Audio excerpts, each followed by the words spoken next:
from Nashville, Tennessee. Welcome. Today is December 13th. It's a Thursday. This is episode 223. 224, buddy. 224. Here I go back underselling it and trying to over-deliver as best as possible. Mm-hmm. Welcome. Crushing Iron Triathlon Podcast. Episode 224, coming to you every Monday and Thursday. We're in the middle of, or at the beginning of year 3, and we appreciate you taking the time to tune in for us. Yeah. I am Bike, and this is Rodney. That's right. Rodney and Bike. It sounds like one of those really weak, and if you haven't listened to Monday's podcast, you're, with, as usual, the first 10 minutes, you're not going to care anyway what we're talking about, but it sounds like one of those really lame, 10 p.m. launch ESPN radio shows. Oh, Welcome to Rodney and Bike, talking sports to basically no one that's listening. Yeah. It's very similar. Sounds like us, yeah. But I am Mike, and this is Robbie. But we go by Rodney and Bike sometimes. No. I kind of like it. I mean, maybe we should do like a spinoff. Yes, like a doppelganger. Like a spinoff, just a real. That was for you, Tyler. Like a short, 10 or 20 minute, bonus cast brought to you by Rodney and Bike. We could do that. Our alt personalities. Yeah. I'm not sure what kind of alternate personality I would have, but could be interesting. I still struggle to have just a good personality with the one I got in general. So that's true. Maybe that might be dangerous. I'm not sure I can create a second personality. Yeah. Well, I was just talking about that with one of our athletes, Tava, because she sent a picture of me, or of me. I was like, why am I? Dude, it was totally you. I know. She posted that as some guy in Law and Order, and it looks just like me. So I think I do live a double life maybe sometimes. Dude, you can be, and you have in the past been very much a man of mystery. Man. Hey, man. Man of mystery. I'm just going in. I'm always going in. I was like, people wonder, it's like, yeah, let's go. I'm like, sometimes I just have a good time soul searching. Well, it's a good time of year to do soul searching. You can hide amongst how everyone's basically retreated into hibernation for this time of year. You can hide. It's a good time of year to hide, and nobody really notice or care because everybody else is hiding too. Yeah, it is a good point. It's great for us introverts. It is one of the best times of year. Well, actually, that's probably not true. Oh, it's not? Well, with people with that probably have office jobs and family that they have Christmas parties and that's true. Get-togethers, and it's all about being social and talking to people you don't really want to talk to, but you pretend to want to talk to them, and then neither one of you is really listening. It's just kind of like one of those little awkward conversations. But yeah, I think there's a lot of forced extroversion this time of year, but it's a good time of year. Do what you can, nurture what you can, and try to finish out. Just don't mail it in the last 3 weeks of the year. I mean, just think about it. If you mail in December every year and you just don't do anything, every 12 years you're going to waste a whole entire year of your life. Just think about it. That's a long time. A year is a long time. Yeah. So just don't really mail it in. It's good to take a little moment, take a little break, but it's a lot harder to get up when you've been sitting down for a while. Mm-hmm. Training and taking time off is very much like a car ride. You can sit there and you can drive for an hour and you can pop out of it and be like, oh, I'm ready to go. Here we are. But if you're in the car for 4 or 5 hours, getting up's not really that fun. Things are a little bit creaky, especially if you're riding passenger and a guy going 40 in a 60-mile-an-hour speed zone headed to Texas. That would be you. But, yeah, so it's... I don't like driving. I know you don't like driving. But it's a good time. I think it's a good time of year, and I think we're getting to that point now to where, since people kind of look at everything as a new part of the year, people are starting to get excited. People are either have their race planned out, or they're like, oh, maybe I need to decide, on a race, or maybe but I think what you don't need to do is also you don't need to rush into it. Like, I sent out a survey yesterday to our athletes about filling out kind of what they have on tap for 2019. Some of them just don't know, or some of them took that as like, all right, I need to sign up for something now so I can have something, and that's just not the case either. Like, just don't feel like you just have to sign up for stuff just because, like. Because if you don't, then you can't have those like really superficial, meaningless conversations with people that are also triathletes. Like, yeah, so what are you doing this year? Oh, I'm doing like Chattanooga 7.3 and Steelhead 7.3 and I'm in Wisconsin. What are you doing? Like, I'm just I got a C race in May, this local Ole, and then by the end of the you're like, oh, we just basically exchanged like our race schedule, and now we had nothing else to talk about. But Merry Christmas. I'll see you at the next local tri club Christmas party. Come on. It's true. What? It's true. I mean, let's be honest. It's true. Hey, what? We've been there. All you're talking about is whatever race it is. So like you don't have the fear that you're not gonna have anything to talk about at the local tri club Christmas party when they're like, so what are you training for? And then that's like the senior conversation. So don't feel like you have to sign up. I'm training for today.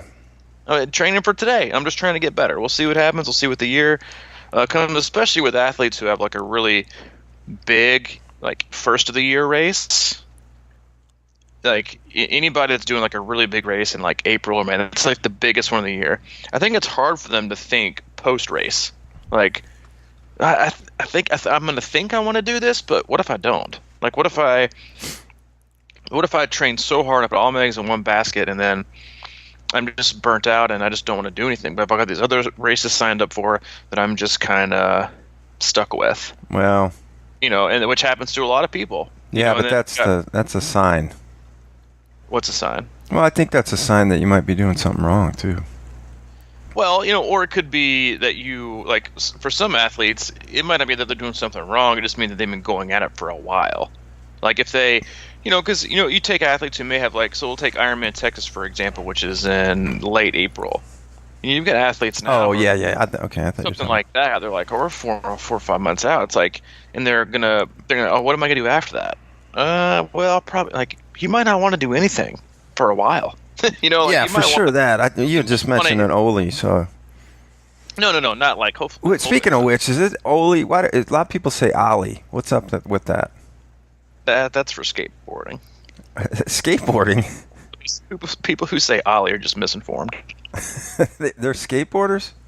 Yeah, like an Ollie, like a kickflip and those kind of things. Like, oh. Okay, who do you know that says Ollie? Oh, I know a lot of people.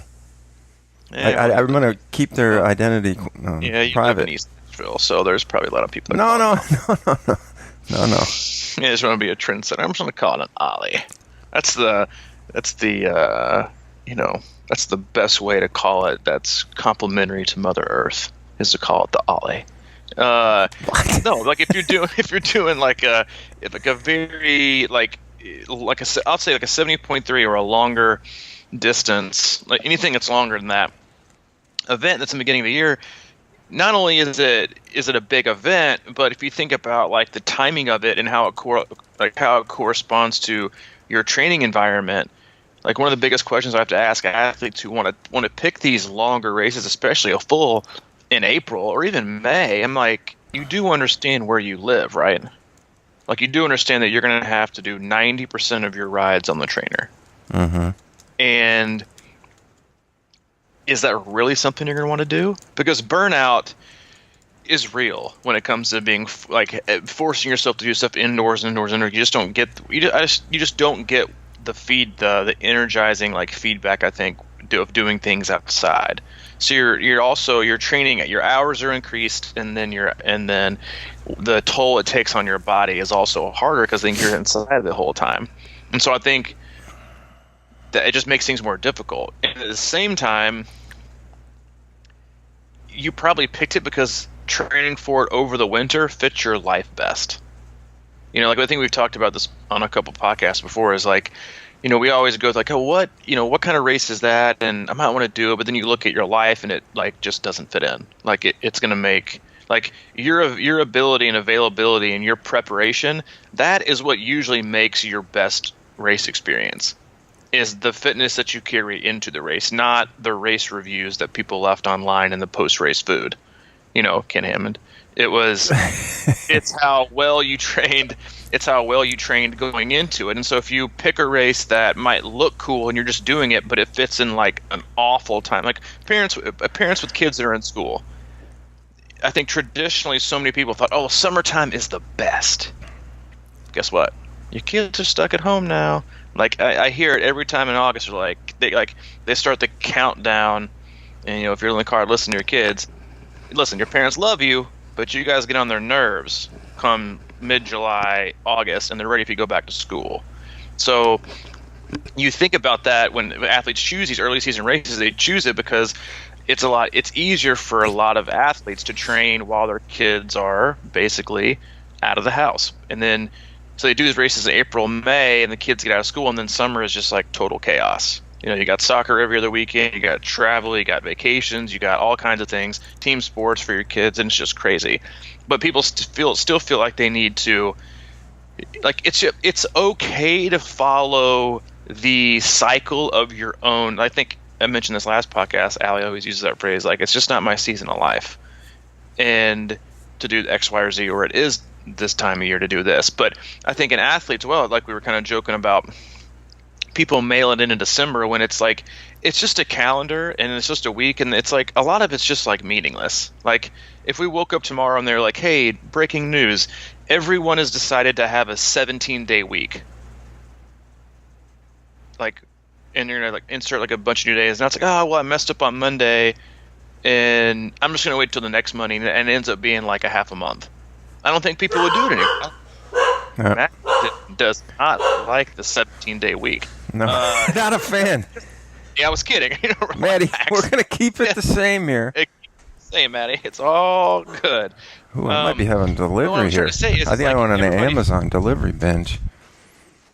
But everybody feels like they have to fall into the same cycle of the season where they have to have their big race at the same time of year, and that's just not the case. Like for some people, the best time for their quote unquote downtime or down part of their season might be April, May to August or September because of family obligations or travel or kids are out of school. But they try to, and I get it, it's also difficult because race availability is also highest that time of year, but it's because of temperature and the season, the climate. It's not based on kids being out of school. Yeah. But I think like when you look at your calendar in 2019, like again, go back to don't make your life or your training life fit into how it's going to fit for this race just because it looks fun.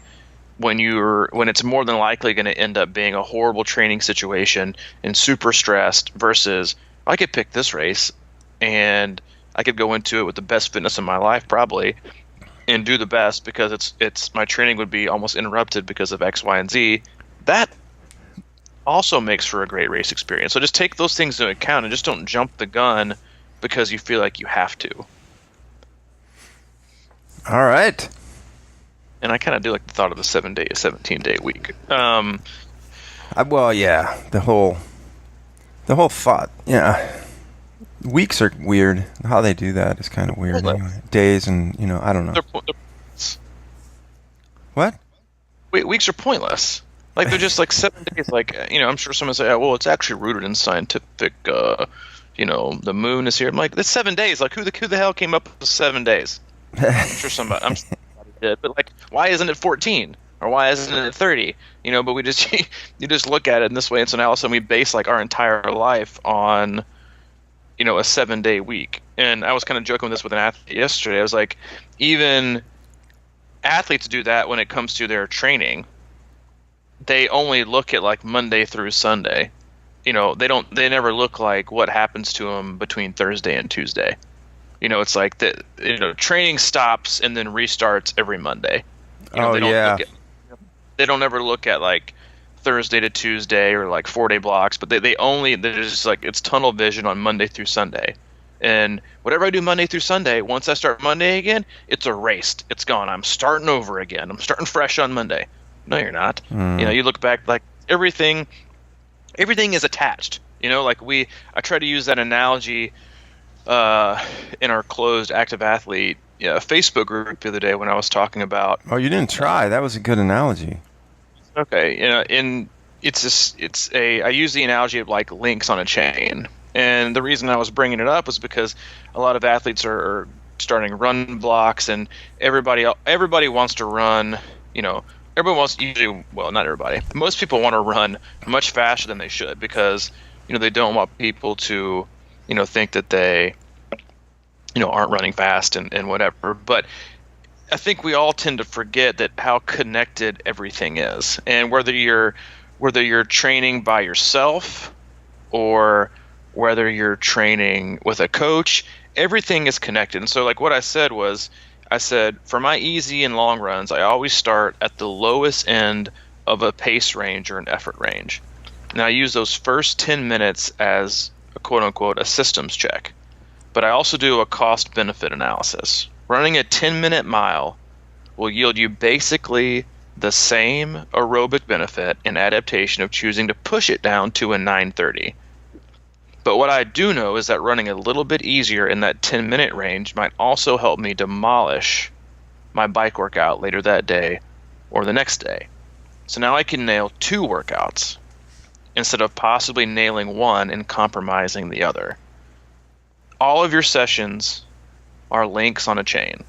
The purpose is to see how many strong links you can connect without breaking one or skipping a link. Everything is connected, and every session will either have a positive or negative effect on the other. And athletes think there's only basically 7 links, and they start over again. But just the analogy itself, I think, is important with athletes. Again, whether they're a coached athlete or a self-coached athlete or going up a training plan, is to remember to look at the big picture and look at everything in like a 72-hour window. Like, what did I do the day? And that's how you like. But mentally, it's difficult because we all just see today, and we all expect that we're just going to demolish every day. And I have to sometimes have like a come to Jesus with some athletes. I'm like, why the hell did you expect to do great today? Look at what you did yesterday. You did like a very hard workout on like 4 hours of sleep, and you woke up today expecting to walk out the door and just crush your 45-minute run. But they don't think that way. It's always they never take in effect what they just did, and then at the same time, if they're supposed to have an easier run, the short run, and they go harder or longer.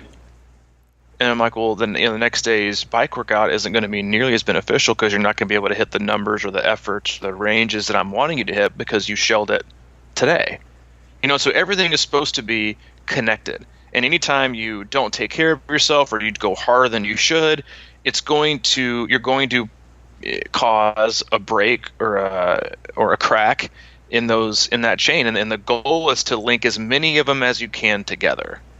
Instead of just assuming that you can always start over or that they are going to start over. It's just everything is connected. Everything should have a purpose.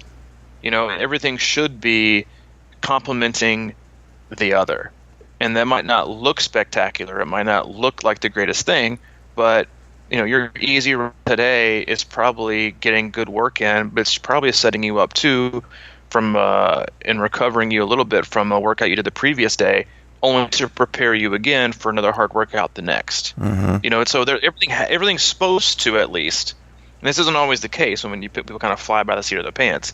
Everything's supposed to have a purpose, and when you kind of remove that purpose from it, things tend to the result will rarely ever come out as good as if it had just stayed on track. Mm-hmm. Well, that is like, with our club program, and I've been overseeing that, and we've got a bunch of new athletes in there, and I've been having some awesome conversations with these people, talking on the phone about what they're doing, where they've been, and where they want to go, and stuff like that. And that's one of the things. A lot of them are coming in, and this isn't uncommon. I do this as well a lot of times, or I have in the past, where I've sort of self-coached and just dropped workouts into Training Peaks, and it sort of becomes this like, okay, what do I feel like doing today kind of thing. And you kind of lose sight of it. Really almost becomes a little bit of survival mode in the sense that I feel good today. I think I'm going to go for a run, and then you end up going out and running, and you don't have like a real target. It's a loose target, and you end up going way further than you thought you would, and you felt great, but then tomorrow is the catch, and then all of a sudden you're like, well, maybe today is a great day for a massage, and then tonight I just got to sleep better, and then tomorrow, and you still don't quite feel it, and then you just like, I think that's the catch, or the point is that you continually get just a little bit out of whack, and then instead of having a 7-day week, you end up having a 3-day week or a 2-day week a lot. It's just like you keep trying to renew everything instead of looking at it as a long-term venture and building on each thing and with a purpose over the long haul. And I think that's such a huge point that so many of us kind of neglect. And well, I think it's just how you frame it. It's like, I'm going to go for a run today instead of... Which isn't awful at times, I think. Exactly. No, it's not. But it's also like your execution of that intent. Your thought should be, I want to run for the next few weeks, so I'm going to start running today. With kind of still in your vision and always in your rear view mirror. Oh yeah, but I still want to be able to run tomorrow. Or I still want to be able to do my ride tomorrow and execute it.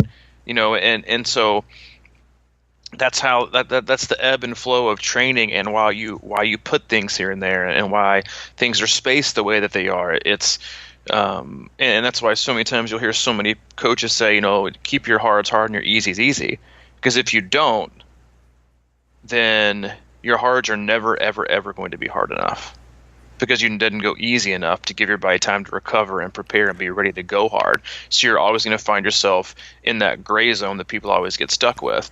And their easies are always going to be probably in the gray zone because they think they need to gain more fitness by it. So there's people always tend to hover. And so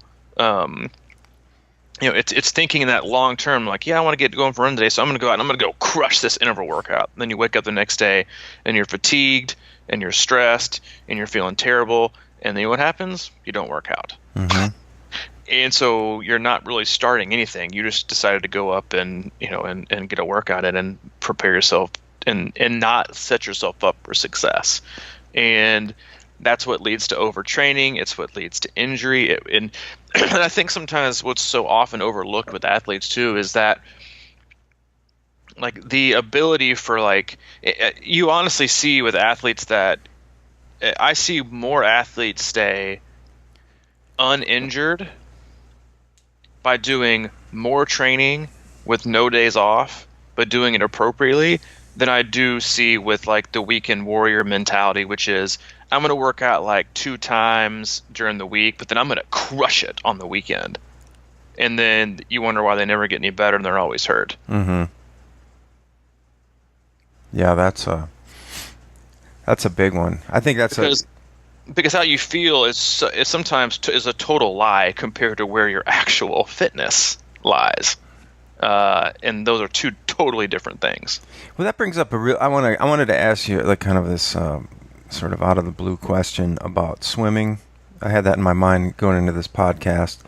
Have you been swimming a lot lately? Maybe twice a week. Yeah. Okay. So, but you come from a swimming background as a child, and we've talked about that a lot in the podcast. But let's say you didn't swim for a couple months, 3 months. Could you get in the water and knock out an Ironman swim? I mean, of course you could, right?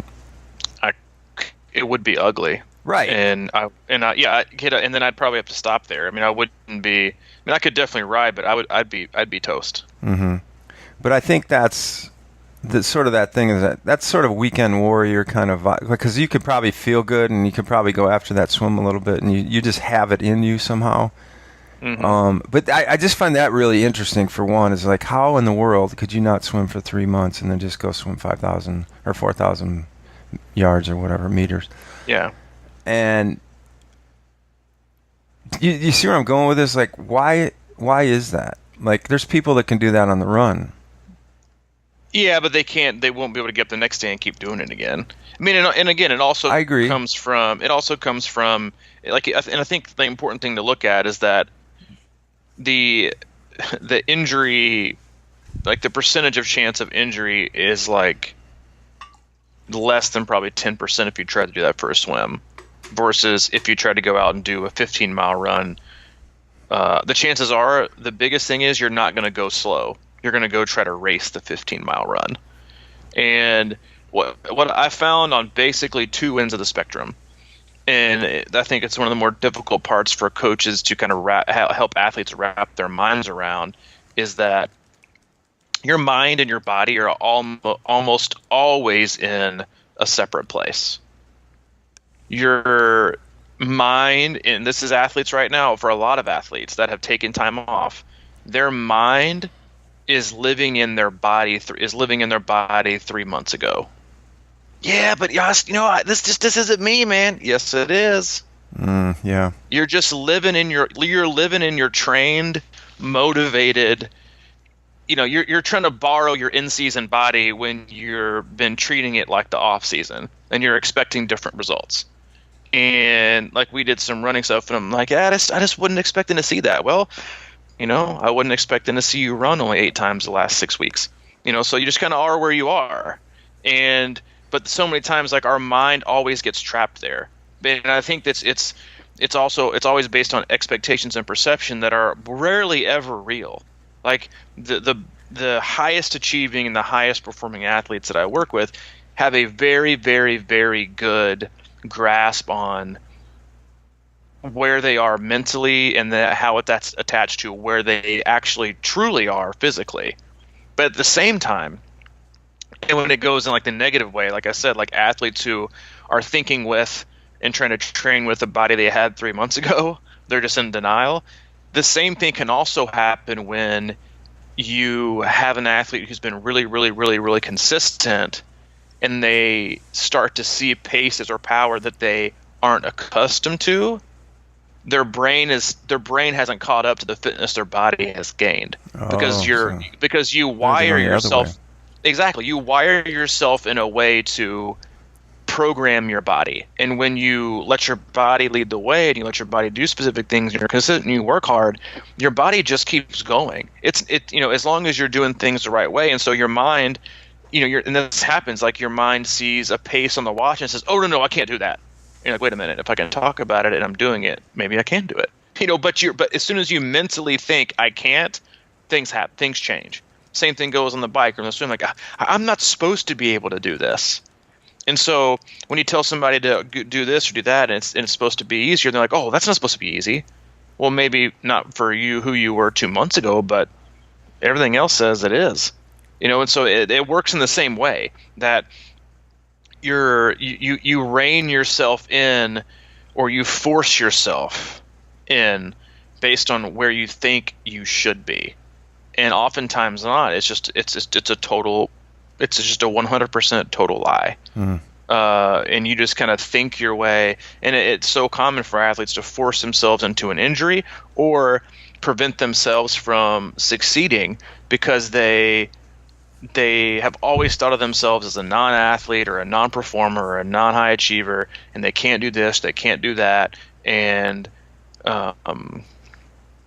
they see these paces after they've been consistent, and they've worked hard and they've earned them, but their brain is like, whoa, that's not. I mean, listen, I do the same thing with me when it comes to just life in general. I'm like, wait a minute, I'm a recovering alcoholic, I don't have a college degree, and then I'm like, well, wait a minute, who cares? It's about what you're doing now, not what you were. But I think we get trapped in that identity so many times. And I think especially former athletes, like, yeah, but back in college, man, I ran like a 1:15 half. And I'm like, all right, well, what have you done for me lately? Well, I've taken a couple years off, and I've had knee surgery, and I'm 48.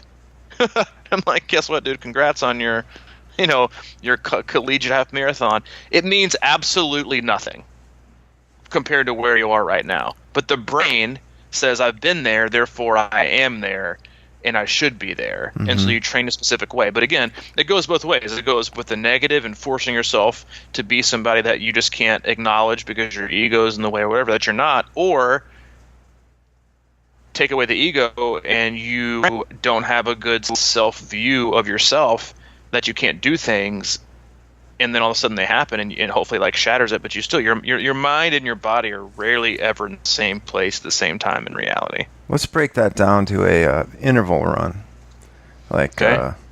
like say the description says warm up and then go. Let's kind of use our Moneghetti run. So it's like 30 seconds hard. All right, so Mm-hmm. that's today, right? Like, so anybody out there, think about this being today, as far as your workout, and so in the club, I've been talking to people like if a harder interval shows up and it says hard, that isn't your college brain talking. Mm-hmm. It's like that probably just means harder than you were going, 20 seconds ago, and within reason, right? Because that's the sort of thing that because you still can do, you can do, your mind can take you there almost, but it's going to be a problem, in the long run. So you might have 10 intervals, for example. And that first one, you might be like, oh, I still got it. And then all of a sudden, like by number 8, your hamstring shot and all these other things. But on the other side of the coin, like if you are, like you're saying, in good shape, and you get to that 8th interval and you're doing like 5:30s or something crazy, or whatever, 6:30s if that's super fast for you, you're kind of feeling like you're on the edge of a cliff and you're like, whoa, I better slow this, I can't do this. But you can, It's like when I used to mountain bike, and I always talk about this, when you get in situations where you're going down hills and there's just like chaos in front of you, you can't be braking. You just got to let it go, because that's the safest route. Yeah, It's like sometimes controlled fall, I think they call it. Yeah. Yeah, sometimes I think, I guess the point being is that I find that one fascinating about the old you couldn't do this, but you're here, and sometimes you just got to relax and let go and go into that and let it happen, because that's that's you getting better and improving and doing things that you couldn't do before. But that's the whole point of this. And it's almost like once we get there, we don't want to let it happen sometimes. And you have to put yourself in situations and training that allow yourself that opportunity for self-discovery and acceptance. Right. So, Listen, there's nothing wrong with failing safely. Preferably on the bike, not preferably on the run, but on the bike, it's like, do some of these intervals blind and then just see what happens, instead of pulling a number out of thin air as your goal, and then you hit it the first workout, and then you can't even touch the next 3 because you overshot it, but you just thought that number was the best. Sometimes I give athletes like a range, and this is super frustrating for athletes. Some athletes, when they start working with me, we live in a trainer road Swift world where workouts are created, and they're like, I want an exact number to hit for every single minute of every single workout. Mm-hmm. And I just don't do that. I give them, it's either by effort or I give them a range, because what I want, and that goes for running too, I want a blend between being able to not necessarily control your effort, but I want to give you a target that sets you up for the greatest opportunity for success, not just physically, but mentally and emotionally. So if I say, hey Mike, I want you to go out today, and based on your trajectory and based on the week and based on the previous 2 days, I want you to do these 4 intervals on the bike, hitting 260 watt average for all 4 times. Mm-hmm.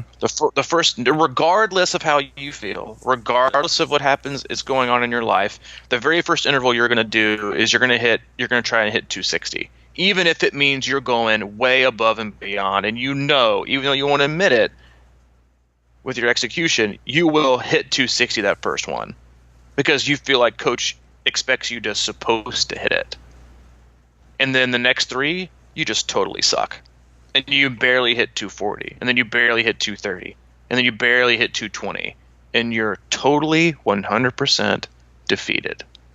Well, I should have been able to do it. I don't know why. I'm sorry I wasn't able to hit my numbers. I'm sorry I wasn't able to do this. I don't feel like, what's wrong? Why am I not doing very well? Listen, things happen. So the reason I don't do that is because, and the reason I give ranges is because it allows you a larger range to succeed. It allows you to set yourself up for success. So I might say, shoot for between 80 and 90%. That's a huge range. That's like going back between zone 3 and zone 4. So that's a wide range. But what it does is it gives you, instead of telling you to average 260, what it's now telling you is shoot for anywhere between 240 and 270. So your range and your opportunities to succeed is so much greater. So you start and you're like, all right, well, let me see where I am today. Start out on the 240, 250s. All right, I felt pretty good. I can do more. You raise it up the next one. You raise it up the next one, and then the fourth one. Hey, maybe you're able to empty the tank and you nail it. Or what also happens a lot of time, I'm not feeling that great today. Let me just start at 240 and hang there. Guess what? You did the exact same and executed the exact same that the other person did. And you still were able to, quote unquote, do the workout as prescribed. Mm-hmm. And that's frustrating because a lot of guys don't like that. I think it's hard the reason they don't like it is because either they're obsessed with numbers or they say they're data driven, but a lot of times it's also, they're just not at a point to where they can feel themselves, but also be okay with that type of execution and success. But it breeds a more, it's okay, today is what it is, not let's force it with an expectation. And it's not pass or fail. It's not. It shouldn't. No workout should ever be pass or fail. If you can't do it well, then we need to adjust things. Like I said, every link is connected. And well, I was going to ask you, like, how does that link up maybe with the next time you do that workout, and then the next time, and then how you were talking about yesterday, how what were we talking about? Something about when you get to that high end. Yeah. So many athletes are, if they'll do like a functional threshold power test, mm-hmm. and they feel like they just didn't nail it. They feel like they could get at least 5 more watts, mm-hmm. because everybody's obsessed with their functional threshold power. The thing is that like your ranges are so wide. Zone 3 might, depending on how high your watts are, because it's all percentage based. So like obviously if your functional threshold is 100, your zone 3 watt range is going to be smaller from a numbers standpoint. Like it'll probably only be, if it's 100, then 80 to 90% is going to be 80 watts to 90 watts. It's 10 watts. It's not going to be a huge range, but it's still the same wide percentage as if I said somebody with a 200 watt range, theirs is going to be 20 watts in that range. Does that make sense? Mm-hmm. 10% is 20. So, and then if you go up to somebody with 300 watts, their range is going to be 30 watts. So it's still relative based on percentage, which is what so many athletes, which is what a lot of athletes and coaches will have you drive towards when it comes to executing on race day. But a 5 to 6, 10 watt jump in functional threshold power, congrats, but your zones aren't going to change that much. And so if you give athletes the opportunity to, because, and I've talked about this before, like once you get to like racing season and we're getting to long course like 70.3s and full distances, your 20-minute power doesn't necessarily mean squat compared to what you can hold and sustain and be fresh enough to run of for 2 hours. So retesting and retesting and retesting and retesting and retesting, you're just showing me how well you can pace and how hard you can go for 20 minutes, which has zero correlation to the amount of watts you can push for 5 hours. Mm-hmm. And so you do these workouts and you have athletes, especially if you're doing like an Ironman or something, you might spend a lot of your race pace time in zones that are in zone 3, which is a very wide range. It could go from 75% to 85%. Could be 20 watts to 30 watt range. And so you ask athletes to hit this range and like, oh, I just don't know what my FTP is. And I'm like, okay, well, let me see where you fall in that range. And if they consistently fall in the bottom of the range, then a test isn't going to do anything. Because guess what? You're still going to be in zone 3. You're still going to be in zone 3. So your zones are going to change, but your performance and ability to do these things in a longer distance for a longer period of time isn't changing. So it doesn't mean anything. But on the other end of the spectrum, if you have an athlete who, like I give like these ranges, all right, I want you to do 2 hours easy zone 2 work, and then at the end I want you to do 3 20-minute intervals at 20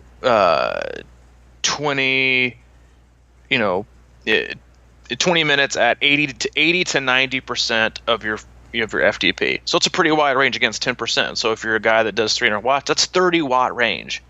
And if you're able to continuously hit the upper end of that range every single time or exceed it, and like you're right on the numbers, and I can just see like this isn't enough, then I know it's just time to bump it up a little bit. But at the same time, I don't need a test to show me that. Like I think indoors it's important because things are shorter and you're prepping for things. But during the season, show me.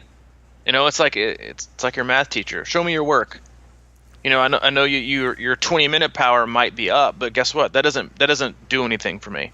Unless they start making Ironmans or 70.3s 20-minute power tests, doesn't mean anything for me when it comes to race season.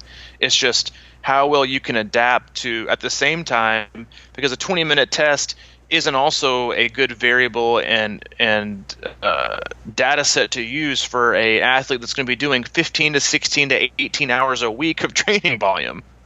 But Right, you're going to base 6 to 10 hours of cycling on a 20-minute test and just keep changing it. And so that's why a lot of times I just leave it, and I just let athletes just show me your work, show me that your zone 3 efforts are now inching into zone 4, and you can do it, and you can be fine the next day and keep going. But everybody gets obsessed about that number because they can tell people. But again, show me your work. And so there's just a huge difference in the when and the why you would even want to do that test, and then why it's not even why it's such an overrated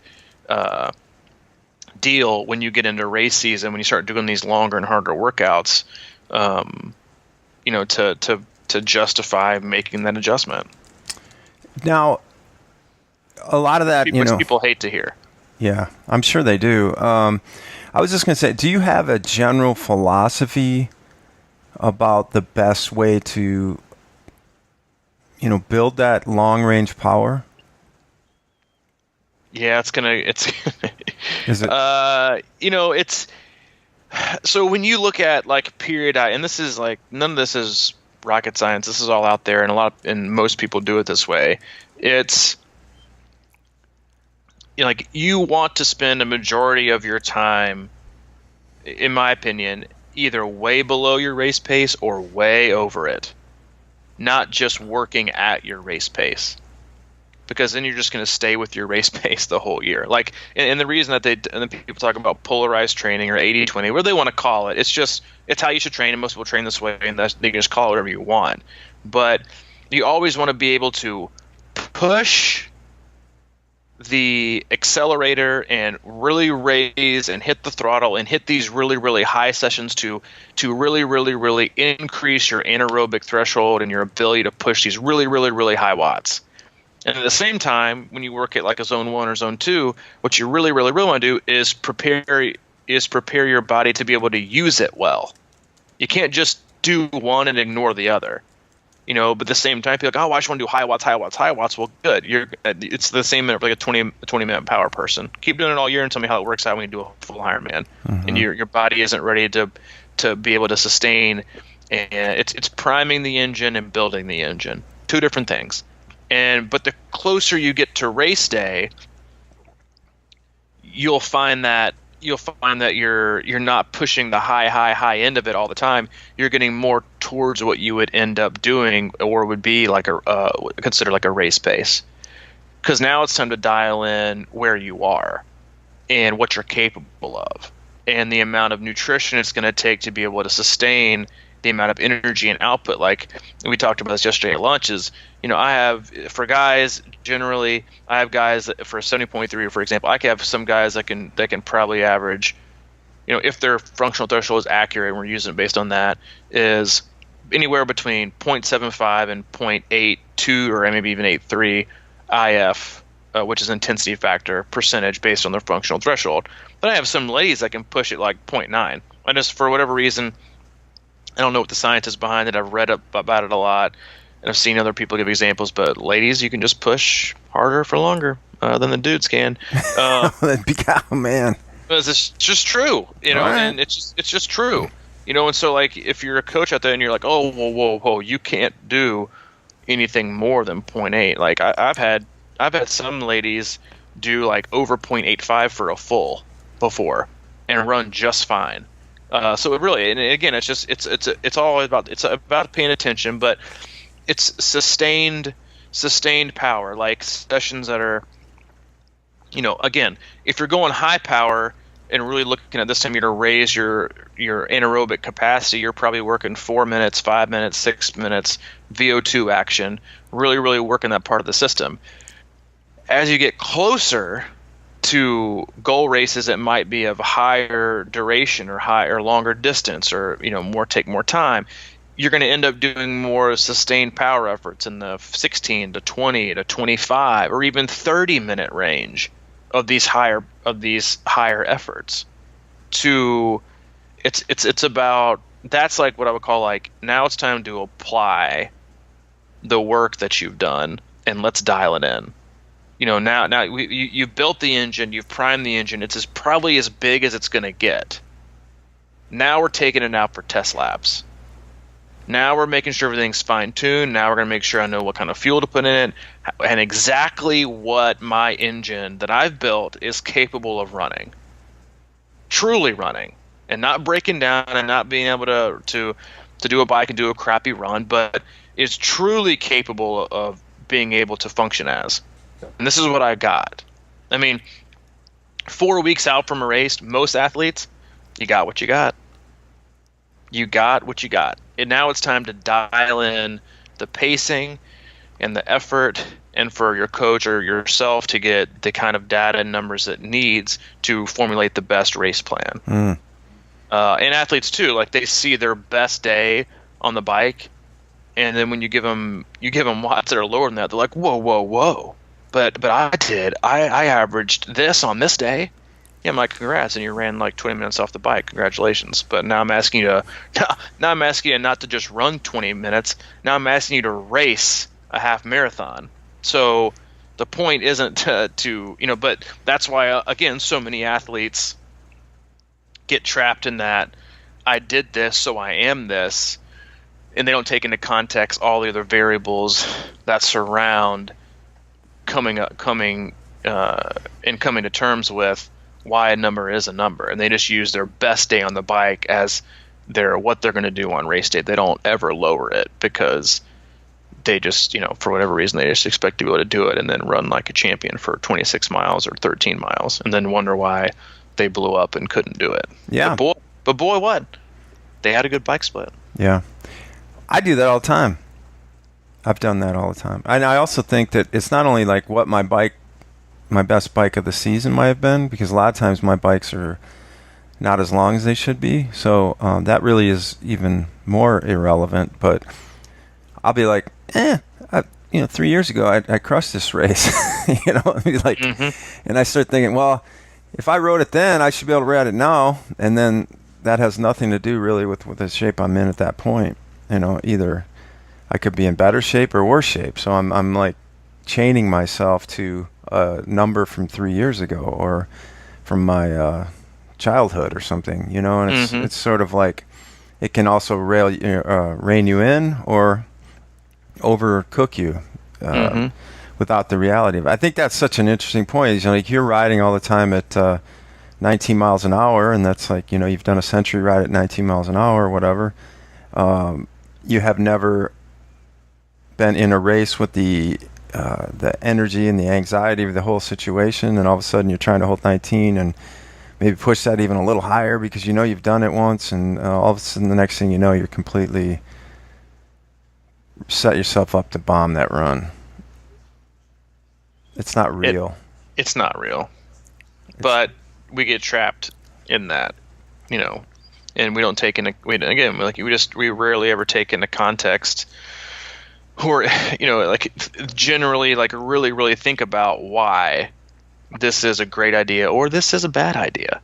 We just go on impulse, and we again, as with most things in life, we see what we want to see, and then usually don't understand the full ramifications of our lack of appropriate vision until it's too late. Mm-hmm. Oh, maybe it wasn't. Maybe that. Oh yeah, remember that 4-hour ride I did at 230 watts? I could barely function for 3 days afterwards. But you know what? I can probably do 230 at Louisville, and I can probably still run fine. Because you're tapered. What the hell's wrong with you, man? It's about getting off the bike and feeling good enough to run fast and run hard, not getting off the bike ahead of your buddy so you can slap him on the butt as he passes you at mile 8 while you're walking. Yeah. And that's when you learn your lesson. It's just you gotta. It's a hard lesson. Everybody's learned it. Well, not everybody, that's for sure. But it's so much of it is just right there in front of us. But we just it's just you see what you want to see, and that's how life is in so many ways. We always see the things that we want to see, or we don't see the things that we don't want to see, because it doesn't match what the story that we're currently writing for ourselves, or the ending that we want for ourselves. I think I've used this analogy before. Anytime you're starting to look for a new car, and you say you zeroed in on a 4-door BMW coupe. Every time you get out of you're getting your car now and you go out for a drive, what are you going to see? 18 million BMW 4-door coupes. And you're like, man, there's sure a lot of money. It's a sign, baby. I should get one. I'm just seeing them all over the place now. There's another one right there. Nothing, man. You ain't got any control over what people drive or where you drive or how many are on the street. You're just looking for them. And you're just looking for a reason to get it. And then you get home and you're like, oh, wait, I forgot I live 2 blocks down from a BMW dealership. Maybe that's got something to do with it. But we just see what we want to see. And we notice what we want to notice, but so many times our judgment is so clouded by ego or by false expectations or by what Joe Triathlon is doing, that we just do it without real introspection and objectivity through ourselves or with our coach or with our friends, and you end up just totally. You might have control over writing the story, but the end of the story is going to be determined on race day. And that's what people are going to remember. You can watch a terrible movie for the first hour and a half, and if it ends with a bang, you're like, oh, dude, that was great. Or you can watch a really, good movie for the first hour, and then the ending's terrible, and you're like, dude, that ending was terrible, and you won't see it again. And so it's just remember that when you look at, just be objective and be realistic and look at things and how things come together and how things are supposed to be and what the reality is. It's just the reality, because I deal with this every single time somebody does race. Oh, well, I was expecting these. Oh, why? Oh, well, I don't know. I just thought. Oh, exactly. You just told me right now. You don't know. You just made it up in your head, and then we were like, oh, it sounds like a great idea. Maybe I'll do this. Yeah. That's not the best way to actually set yourself up for success and give yourself an ability to execute on race day. Yeah. Well, I do want to add one little point about that, because I think that there is tremendous power in the mind, and there are certain ways to make certain things happen, but I don't think most of us have the capability. I mean, I think that's another skill that we can go into at another time, but there is certain, and you've seen it, people have just had these races that come out of their, they pull out of their ass somehow or whatever. But I think that takes a lot of training as well, because I'm in this space right now, right? And so that. I think that, for example, I think a good kind of an example for me is that I know that I'm pretty sure that I can run right around a 10-minute Ironman race in my sleep, no matter what kind of pain I've been through. So, which is always the interesting dilemma. So I'm always trying to figure out how can I get that faster. And it seems to me like if I'm holding back on the bike or if I'm going after the bike, I feel like it becomes that 10-minute race, And I've shown that 5 out of 6 races, other than the super hot day that almost killed me. But it's like, what is that? You know what I mean? So like I get in this, it's just undertraining. I think is ultimately what it is. Is I don't build either my run or my bike up to a level that can carry the other one. It's true. So, you speak truth, my friend. But you know what I'm saying though. It's interesting that I could probably go out and thrash myself on the bike and somehow fight my way through a 10 minute pace ish run. So I know that's there, which is weird. I don't want that to be the case. You know what I mean? I want to be able to ride under control and then run under control and be faster. Mm-hmm. So that's the I guess the hard lesson that there's really not much of a substitute for building that chassis and just doing the work and being within yourself. But I just find that like juxtaposition really interesting sometimes. Is like like why. And again, it's back to that stuff we talked about with, I guess, Magnus or whatever. It's like, why can we run fast toward the end sometimes when we feel how do we unlock certain things like that? And maybe that's just through repetition, and it kind of goes back to that chain link thing when you're thinking you're going too fast, but you feel awesome. And how you talk about, try running without your watch or bury the watch and just see what happens, those blind tests and things like that. And sometimes it's about being able to let go of those old memories too. Yeah, it's it's, I guess the best analogy could be, it's so much of what goes between your mind and your body is like that elementary game of telephone. You tell your intent is to tell your body one thing, your body's trying to tell you one thing. By the time it gets all the way back around after like 18 or 19 people, where you're like, wait a minute, that's not the story I started to tell myself. It's totally different. The story is totally different. And the same thing can happen when like you go into races like 5Ks and 10Ks, and you go in, you're like, I can't hold this pace.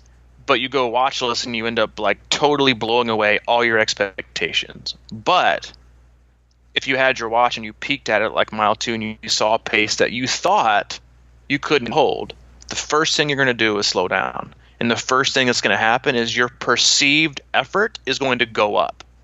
Not because physically you can't handle it, but mentally and emotionally you have put yourself now in a place to where you have convinced it's taking more effort to sustain this pace because it's more than you thought you could do. And none of it's based on reality. It's just based on expectations and the way you see yourself. Yeah. And I contend that's because you're putting on the brakes. Oh, it's for sure putting on the brakes. Your body is putting on brakes and you're not flowing through it like maybe you could. It's like going down a hill and you want to hit those brakes instead of just coasting. I mean, goes back to your Tour de France nitpick. Stop turning around and looking. Yeah. It's your big pet peeve. But it's not my pet peeve when D-backs see a ball in the air. God, that's my pet peeve is when they don't look back and knock the ball away. Oh, yeah, that's kind of a problem, but that's different. That's baseball. Way different. Speaking of, anyway, you were talking about movies and the endings and things like that. How far did you get any further on Narcos? I'm in episode 5 in Narcos. You're in episode 5? Yeah. Does the word hippopotamus mean anything to you yet? Yes, it does. Oh, that was the best part of the whole thing. Man, it's starting to clench its teeth into me. I already know it's not going to be as much of a bite as 1 and 2, but I just need to get some. I just need to break even on my Narcos investment. I just need to break even. That's all I'm looking for. Yeah. I'm not asking for, a huge return. I'm just asking to break even. That's such a great way to put it, dude. I'm thinking the same way. I'm like, dude, I'm in number 6 right now, dude. I'm trying to. I watched 6 2 or 3 days ago, and that's a bad sign for me. Yeah. I just need to get a return, man. I should get my money back. I mean, I don't know. I'm not going to say anything.